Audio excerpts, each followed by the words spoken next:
ஆளுக்கு 100 120 என்று வழங்கி வருகிறார்கள். அது மாநில நிதியிலிருந்து வழங்கப்படுகிறது. உண்மையில் நம்முடைய மாதவன் அங்கம் பெற்றிருக்கக்கூடிய தமிழ்நாடு விவசாய சங்கத்தினுடைய பொதுச் செயலாளர் PS மாசலாமணி அவர்கள் 10 தினங்களுக்கு முன்னர் ஒரு அறிக்கை ஒன்றை வெளியிட்டிருந்தார். அந்த அறிக்கை வந்த பிறகுதான் எனக்கு இந்த செய்தி தெரிந்தது. என்ன அந்த அறிக்கை என்று சொன்னால், ஒன்றிய அரசாங்கம் நிர்ணயித்த விலையை விட ஊக்கத்தொகையாக மாநில அரசுகள் ஒரு பைசா கூட கொடுக்கக்கூடாது என்று உத்தரவு பிறப்பித்திருக்கிறது. இது என்ன நியாயம்?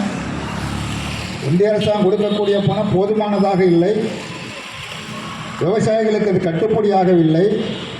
ஆகவே எங்கள் சொந்த நிதியிலிருந்து நாங்கள் தருகிறோம் என்று மாநில அரசு அறிவிக்கிறது.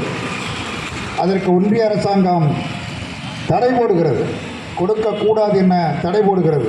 இது எந்த வகை நியாயம் என விவசாயிகள் சிந்தித்து பார்க்க வேண்டும்.